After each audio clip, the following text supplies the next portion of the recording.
Let us introduce ourselves. I'm Arsh. I'm a Chattahoochee High School student, and I'm one of the co-hosts of the Hyper Elk Global Game Jam Next event. Hey everyone, I'm Saket. I'm also a high school student with Arsh, and I'm co-hosting this event at Chattahoochee High School online with Arsh.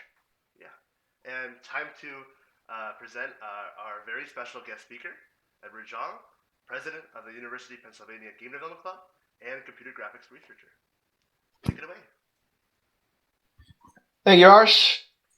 So thank you for having me on here. I will be just sharing some of my experiences and some of the lessons I've learned leading the game development club at Penn. So welcome to my talk on Bootstrapping, a game development organization. So a little bit about who I am. I am a graduating senior at the University of Pennsylvania. If everything goes well, I get to graduate in this May, and I am an uncoordinated dual degree between visual computing, the School of Engineering and Applied Sciences, and entrepreneurship in Wharton. My extracurriculars include having played for varsity sprint football as a defensive lineman, and as previously aforementioned, I am the current president of Upgrade, which is Penn's Game Development Club. So, before I get into the talk, let's establish this axiom, which is that games are very hard to make. Even very simple games have lots of underlying assets and systems and all these things that could go wrong. So even games that seem very stable and robust are typically sort of hacked together. Even something as simple as Super Mario Bros. Has lots of exploits and glitches, which I'm sure you guys know through all the things that speedrunners use. But something on top of that is that collaborating to make a game is even harder. So games have lots of systems, right? And they have lots of moving parts. And if you have a single person that is overseeing all of that, yes, it is kind of overwhelming for that one person to undertake it, but that person at least does know everything that goes into that game. The challenge in the collaboration of making a game comes from the fact that if you're trying to make an idea, this big amorphous, piece of software or whatever type of game you're making, these have all these different moving parts, and in order to collaborate, people need to specialize in niches that are able to interact with each other in a way that less bottlenecks appear, and all of it needs to be cohesive in the end and turn into one cohesive game that actually makes sense as an individual thing. But this collaboration, if done right, allows for larger scale projects to be undertaken because when there are more people on the team and you're able to manage them properly, you can increase the scope and scale of a project relative to what is possible with a single person. So enter Upgrade. Upgrade stands for the University of Pennsylvania Game Research and Development Environment. I know we sort of stretched it with the E there, but it's a good acronym, so we like it, right? So Upgrade. And Upgrade is a club, right? And as a club, we're not a game development company, and thus as a club striving to be a game development organization, we face a lot of very club-specific problems. Here are four main ones. So the first one is if the club were just making games for fun, it ends up very low on people's priority lists. If it is just centered around making games, that might be too much of a time commitment for full-time students because making games is a lot of work. And since we're a club, we can't pay our members. It's just we couldn't even do it if we wanted to. We do have a budget and we have third-party clients sometimes, but we cannot pay as an organization to our members, and that is the foundational incentive, the catch-all incentive to get people to do things, and we can't do that. And finally, as a university club, the very nature of our club is transient. We have a rotating door of members because we're always taking in new people as freshmen, and our more experienced people are always graduating. So then, on top of all of this, in March of 2020, the mother of all problems was dropped on our desk, which was COVID-19. And because of COVID-19, school went virtual, and for all intents and purposes, the club died. It was down to two people. It was me and my then co-president, Dee. So we had our work cut out for us, right? And in order for us to sort of structure Upgrade into a game development organization that can like actually fully realize its potential in like creating something, we had a lot of stuff to do. So the first thing that we did was set a goal. So there's this very famous quote. Goes as follows: "A delayed game is eventually good, but a rushed game is forever bad." And the person who said that was Shigeru Miyamoto of Nintendo, creator of Mario and Zelda and Pikmin and all of that.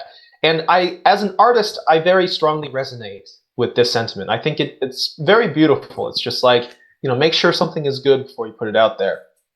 Unfortunately, we can't do that. As a university club, we are not able to do that because we do not have a cohesive, body of people that have household core development staff that will always be there. It's not something that we can just keep baking in the oven, because by the time core development staff, we get a Ship of Theseus type deal where like there's no more original members still on the team. So for our mission statement, we very heavily drove home that yes, we are striving to foster creative expression and cultivate career skills for the creatives at Penn, but it is to bring one collectively chosen game from concept all the way to market. And this was the guiding North Star of everything that we did with the club. It was very clear that whatever you were doing, it might not make sense in the short term, but ultimately it was towards the goal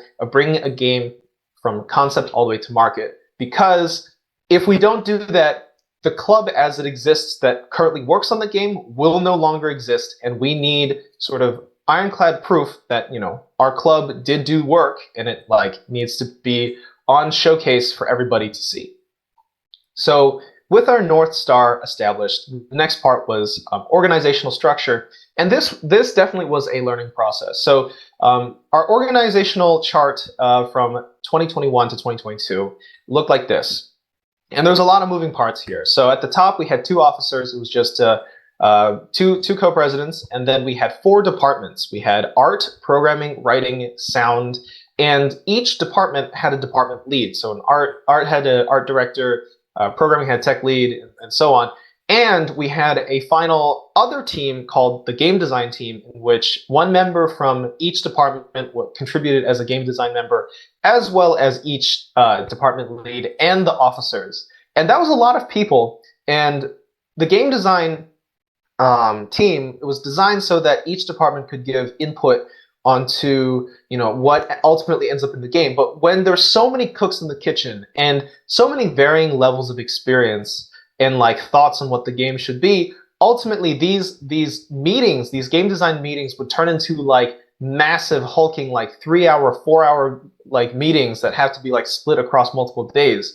And the segmented nature of these departments led to really long lag times between an artist would create something, it would take 4 months to end up in any build of the game. So this year, we restructured our club into a simpler hierarchy. It's more decentralized, but it's more interdisciplinary. So rather than saying you're an artist, you're a programmer, we just put people into small teams to work on smaller components of the game, such that if a problem comes up, it's not okay, I have a job, I do this. It's okay, let's work together and think of how to overcome this obstacle or implement this feature. And by stacking the tiers of levels of commitment, we enable more people to engage with Upgrade in a manner that best suits their level of commitment.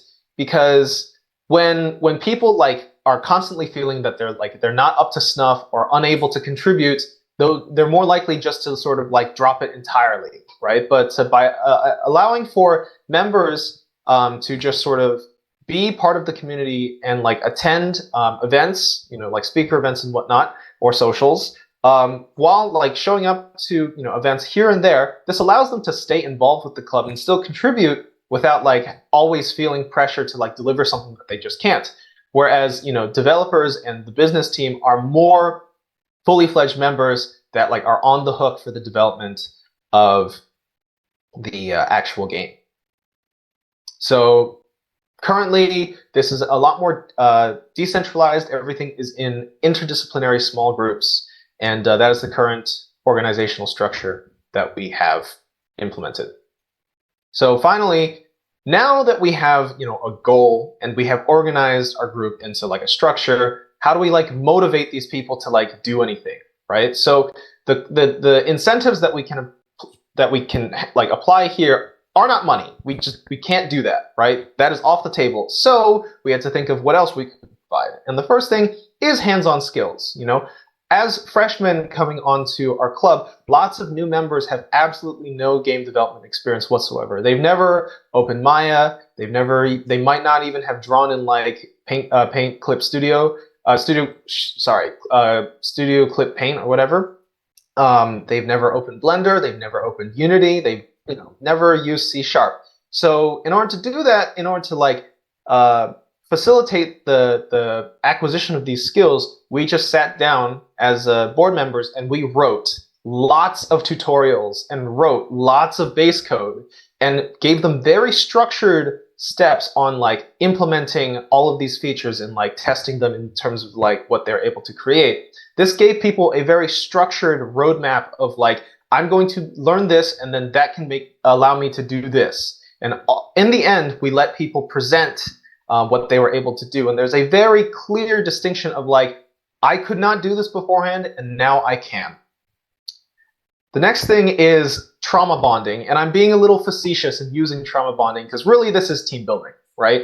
When people are put into stressful situations together, they bond, right? Because everyone's in a tough spot, and in being in a tough spot together, they connect with each other, and it becomes a stronger, more cohesive group of people. So the way that we achieved this was through hackathons and game jams, right?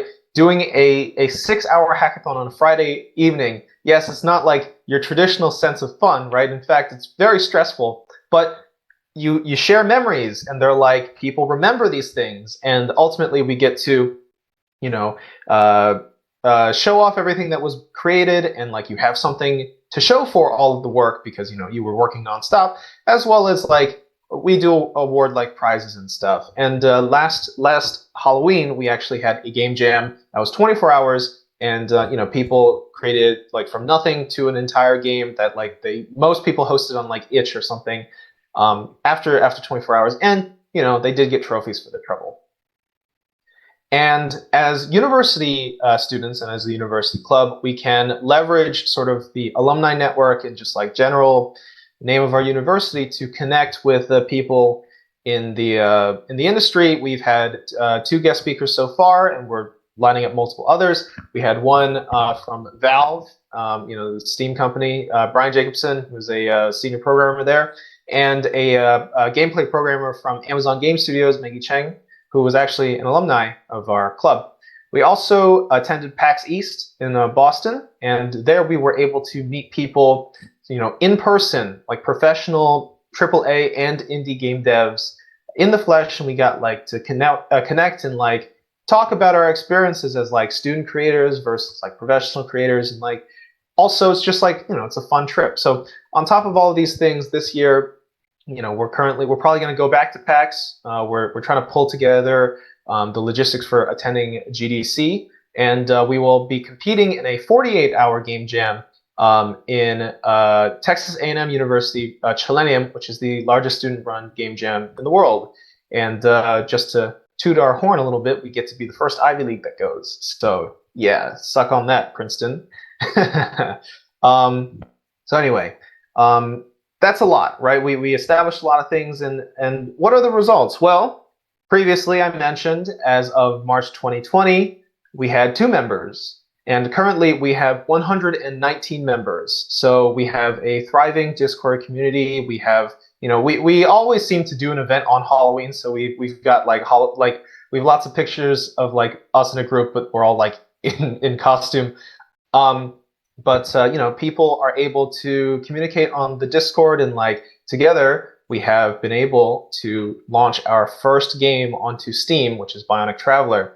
Now, Bionic Traveler, by all means, it is just like what a bunch of college students were able to whip together in their spare time. But it serves as a proof of work, right? It's like we were the upgrade class of 2021 to 2022, and we made something, and it does exist, right? And like as I mentioned previously, the nature of our club body is that it's transient, but the fact that this game is on Steam is not. No one can take that away from us, and like there's proof that like we did work, and it does exist for everybody to see.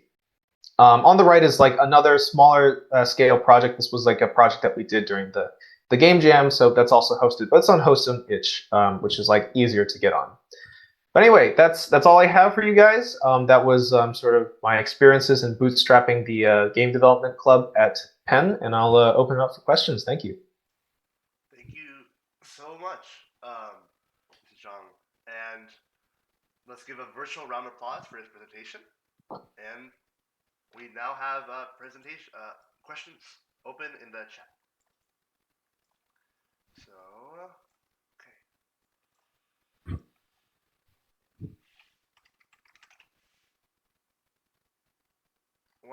okay. One of the first questions we had. No problem. Okay, yeah. Here's one. How do you? Let's see here. Go ahead. Oh, sorry. Were you saying? Okay. How did you manage to grow your club and membership so rapidly? So, it's sales, right? Like, so Penn has this in the fall. We have this thing called the SAC Fair. SAC being the Student Activities Council, where we have a central walkway on campus called Locust Walk, and there's like a big set of tables, and everybody claims a table, and we're just there for like 5 hours, just like yelling at people, be like, join our club, join our club, join our club, right? So that's something. There's also just like like hanging up posters and QR codes and like Facebook events.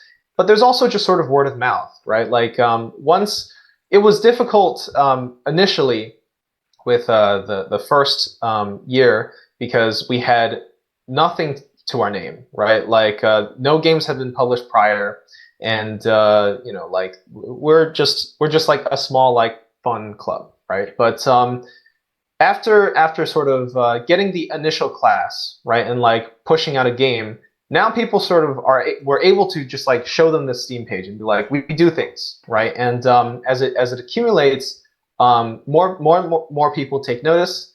We have press coverage, so like the Penn Today, and as well as the Penn Engineering magazine. They ran pieces on us, and that led to like more organizations reaching out for collaborations. So eventually, like people start hearing about the club. And the main thing is just like being aggressively salesy until like people sort of get it, right? And like people sort of know me as like, if I meet someone, I'll probably soft sell upgrade to them, right? But eventually, like the results sort of speak for themselves, and people get interested and they just show up. So yeah, it's just sales ultimately. Another question we had was, what was the process by which you came up with this org chart? How many iterations did you go through in deciding those roles?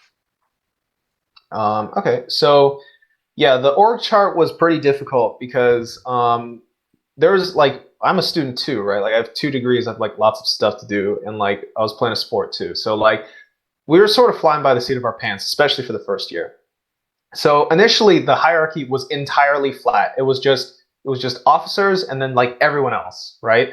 And then we were just like, okay, I guess like we'll probably segment on skill, because that's just what companies seem to do, right? Like when you apply for a job, you're going to apply not as just like a member of a company. You're going to apply as like, a artist or a programmer or whatnot. So we just sort of used that heuristic and developed this. But what then happened is we had the guest speaker Brian Jacobson, right? And he works at Valve. And Valve is a very strange company, actually, because their hierarchy is also entirely flat. Um, like basically, like Gabe Newell, right? Their CEO, like Gaben, right? Like this guy, even though it's like it's his money, it's his company because it's private. When he wants to do something, he needs to convince everybody on the team to like be able to do it, right?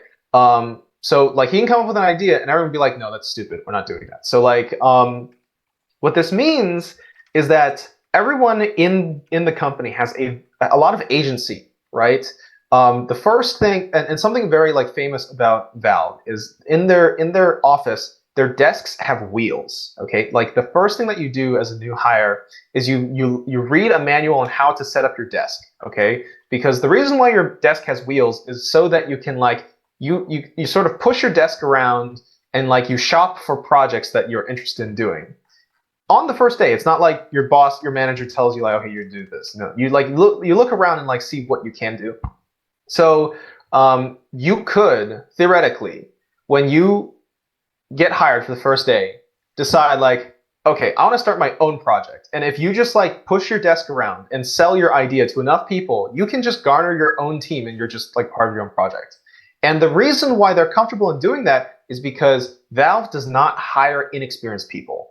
They mandate like 5 years experience at least, right? So everyone coming in is like already guaranteed to have experience. So now we don't have that luxury, right? Like we have to take what we can get in terms of new recruits. But this sort of this notion that everything is super interdisciplinary, right? Where like people just everyone has a set of skills and they just do whatever, right? Ultimately allows people to like have a better grasp of like what they're working on. They get to choose what they're working on and they get to like know how they directly contribute to that. So in trying to like taking inspiration from how Valve's org structure is, that's how we ended up with our current org structure. Got it. Thank you. Here's another one. What game engine do you suggest to build platformers? Well, Unity. It's just use Unity. Like Unity is like it's Unity is a good engine to just like know, right? Like, and I'm not like a Unity shill. I went to SIGGRAPH. They're all over SIGGRAPH, and they're like pushing themselves very hard. But the thing is, like, Unity likes to. They don't even like to call themselves game engines anymore. They like to call themselves like a general purpose real time 3D engine, which is a mouthful. But the reason why it's so useful is because like having a general purpose 3D real time engine is very useful for like a bunch of things, even outside of just like games, right? Or even graphics and like movies and stuff. It's just like it has applications in terms of education or like medical stuff or all that. So if you want to like if you're going to use a game engine, right, for a platformer, might as well make it Unity because Unity has like the most documentation and like it looks the best on your resume and it just like it has a thriving community around it. Yes, it's really buggy and it kind of sucks a lot of the time, but like it's just like what game engine doesn't, right? Like Unreal 5 looks really cool, but like oh my goodness, it's such like if your computer is not up to snuff, it sucks a lot of the time. And also, even if you do have a good computer, it still sucks most of the time. So I would definitely recommend using Unity. If you are a masochist, you can like make your own game engine, like write it from like Vulkan or OpenGL from scratch. I would not recommend doing that because, for instance, if you're doing this for like a job interview, they kind of don't care, right? Because it's like they already have a game engine. Like they don't like sure it does like demonstrate your ability to write shaders or like work with the GPU and like set up pipelines in Vulkan or whatever. But like the main thing is like we want to see like what you bring to the table. Like we've implemented this game engine like a long time ago, right? Like you followed a tutorial or whatever. It's not like super insightful of like who you are. So I would just recommend using Unity. It's just like a good starter kit. And plus it's just like C# is good to know and like you get to work with Git and like GitHub and like Visual Studio and all that. Just like getting to know the basic like game dev stack. But if I do preface, if you go to work for like a AAA studio, you will be using their like in-house engine. But Unity definitely is a great place to like prototype and like get your bearings in terms of like how things work. Thank you. Another question we had from Twitch was, how do you run short-form hackathons or game jams? Are club members able to deliver in 6 to 24 hours? Yes, because the idea is basically we give them 4 hours of work to do in 6 hours, right? Like we scope everything out, and as a result, like people do have that wiggle room. Like with the 24-hour, like you'd be surprised what you can do in 24 hours, right? Like especially if you properly scope out your project. So like for instance, in the 24-hour game jam, right? Like the first step was them to like make a basic design doc of like what their game was, and then they had to meet with me, and I had to like judge whether or not that would be feasible. Because if they're like, okay, we're gonna make Super Mario Galaxy, we're just gonna do it. I'm like, no, you are not gonna do that, right? So plus having like the prior experience and like having gone through the training modules and like onboarding, they sort of get a sense of what their capabilities are, and they can sort of like talk amongst themselves and like figure out what is achievable within the given time span. Got it. Thank you. Here's another question. Which platform would you launch? Would you launch your game on Android or iOS or Steam, or can you suggest another one? So I mean, like mobile game dev is like different. Okay, first thing is, I used to be a Mac person before I got into graphics. Mac is super annoying to work with in graphics because they have their own like graphics stuff. They're like integrated M1 chip. It's like awful. Yeah, the Apple cartel, right? But like the other thing is like if you want like Unity can build to any platform, right? It can build to Windows, it can build to PS4, PS5, Xbox, Switch, I think, and even like iOS and Android. The issue is you can only ever build to iOS if you have a Mac, right? So like, it's like it's a real pain when you do all this stuff that runs like nicely on Windows, and then you're like, okay, I have my build, I can launch it onto Windows no problem, and then I just need a Mac, and I need to like just port everything over, and so that I can click a button on a different keyboard, right? It's a massive pain.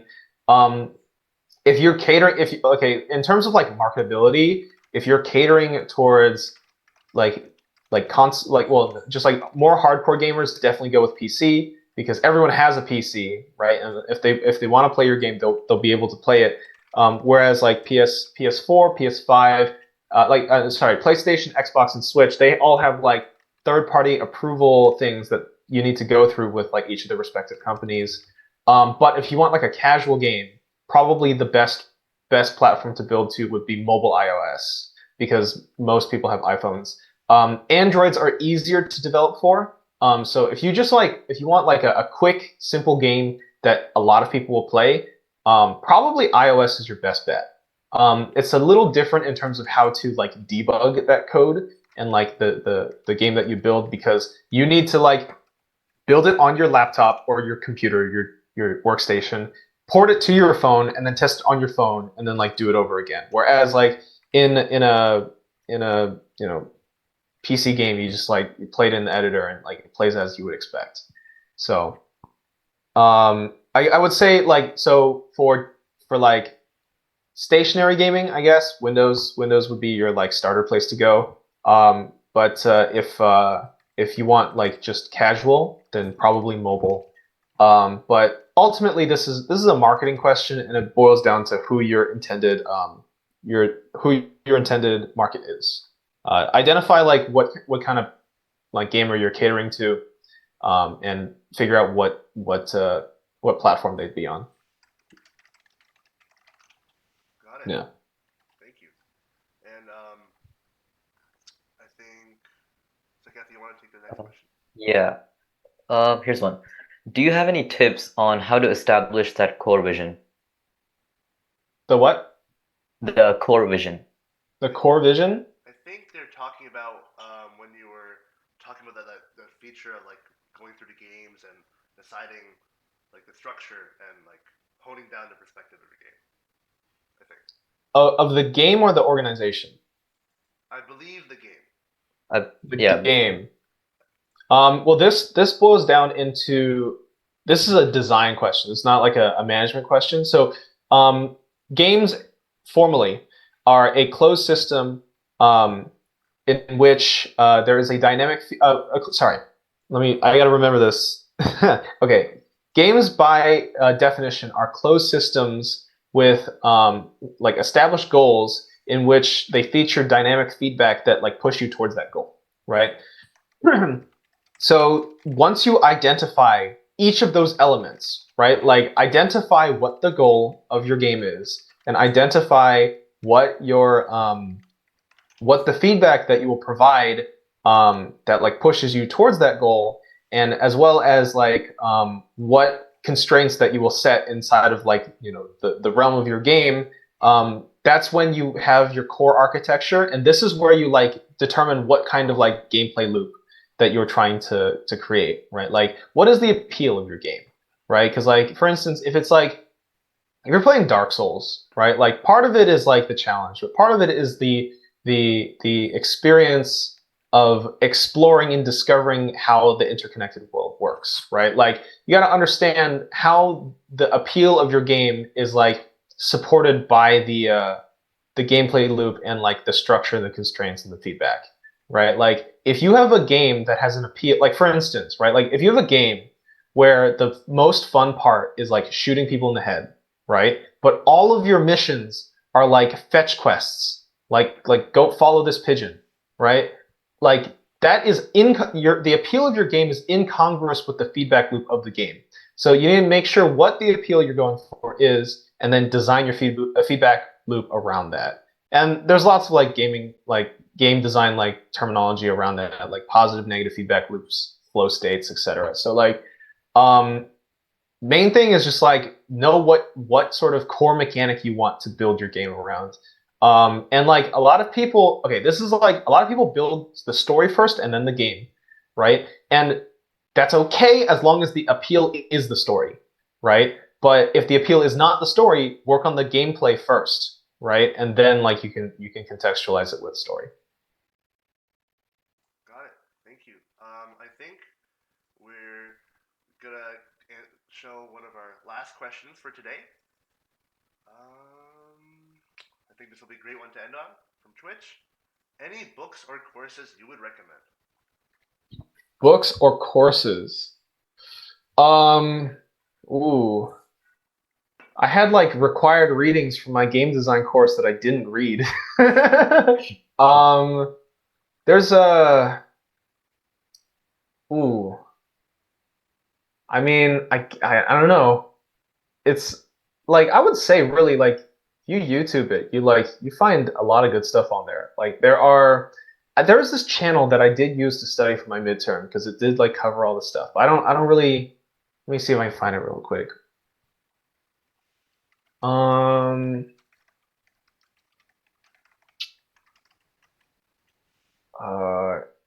What is it?